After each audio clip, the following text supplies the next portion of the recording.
เอยโยโอเยสบายดีและสบีได้ทุกคนที่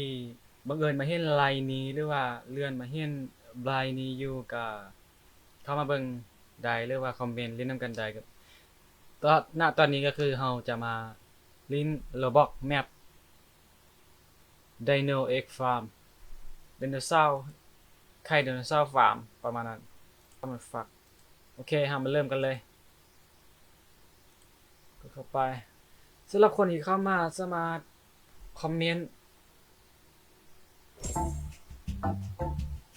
สามารถคอมเมนต์เล่นนำกันได้หรือว่าโดเนทเล่นนำกันได้เด้อทานผู้ชมทุกท่านที่เคารพรับทุกคน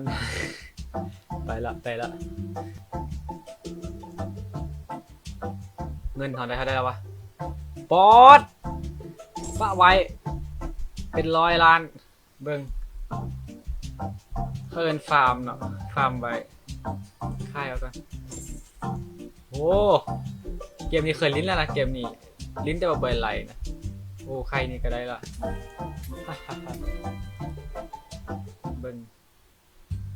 ตู้อันนี้แม่นหมื่นเดือนนั้นเป็น3,000เดือนนั้นมันตัวนี้ไล่สุดเบิ่งโอ้ยลงอัพเกรดมันก่อนชุดโอ้เงินเรื่อยๆเลยปะไวฟาร์มไว้นะฟาร์มปะไวแล้วออกเกรดมันก็ยังขึ้นช่วย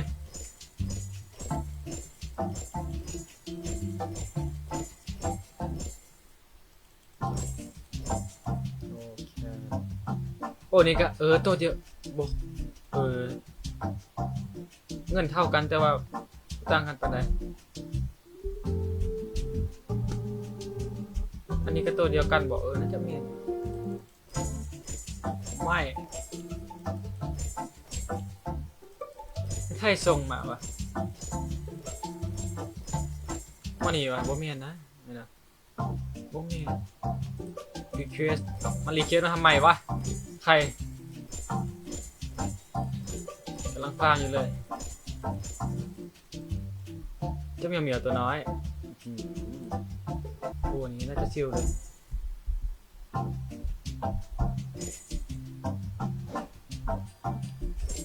โอเค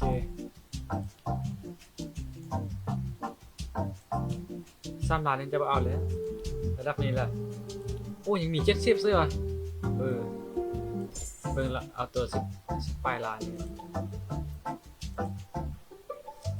ตัว10 ปลายล้านมันก็ผลิตเงินให้เอาไล่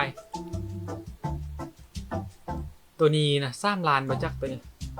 ด้วยมา7 ล้านนะบ่จื้อเว้ยแต่ว่ามันผลิตเงินสูงสุดได้10,000ปัจจุบันนี้ถ้ามีตัวนี่ละตัว10 ปลายล้านนี่ละเอาไปที่ไปเอาไปฟาร์มโอ้ยลงเกือบซื้อ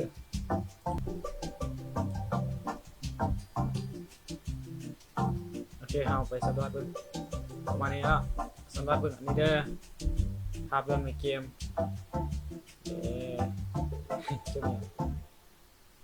มีคนลิ้นไล่อยู่